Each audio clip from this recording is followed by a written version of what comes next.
കലൂർ സ്റ്റേഡിയത്തിൽ നൃത്ത പരിപാടിക്കിടെ Uma Thomas MLA അപകടത്തിൽപ്പെട്ട സംഭവത്തിൽ വേദിയൊരുക്കിയ മൃദംഗ വിഷനെ ഗുരുതര വീഴ്ച സംഭവിച്ചെന്ന് പോലീസ്.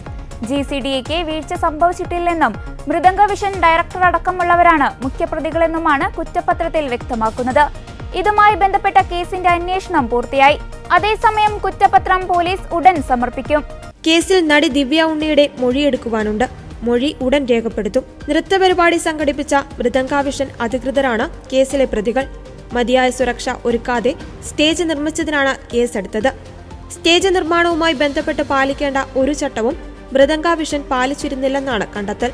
നേരത്തെ GCDAയ്ക്കും പോലീസിനുമെതിരെ കോൺഗ്രസ് പാർട്ടിയടക്കം ആരോപണം ഉന്നയിച്ചിരുന്നു. എന്നാൽ അത്തരത്തിലൊരു വീഴ്ചയും പോലീസിനും GCDAയ്ക്കും സംഭവിച്ചിട്ടില്ല.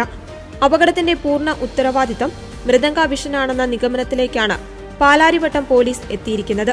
2024 ഡിസംബർ 29-നാണ് ഉമാ തോമസ് അപകടത്തിൽപ്പെട്ടത്. 45 ദിവസമാണ് അപകടത്തിൽ പരിക്കേറ്റ് ഉമാ തോമസ് ആശുപത്രിയിൽ കിടന്നത്.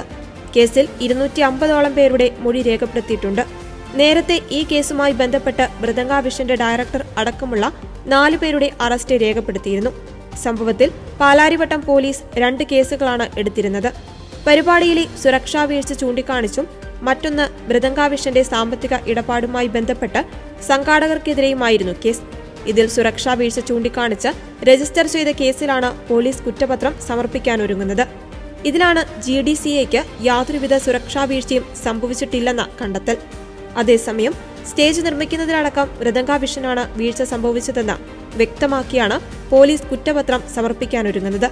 കലൂർ സ്റ്റേഡിയത്തിലെ നൃത്തപരിപാടിയിൽ പങ്കെടുക്കാനെത്തിയ ഉമാ തോമസ് M.L.A സ്റ്റേജിൽ നിന്ന് വീണ് പരിക്കേറ്റതിന് പിന്നാലെ GCDA പരിപാടിയുടെ സംഘാടകരായ മൃദംഗാവിഷൻ എന്നിവർക്കെതിരെയാണ് ആരോപണം ഉയർന്നത്.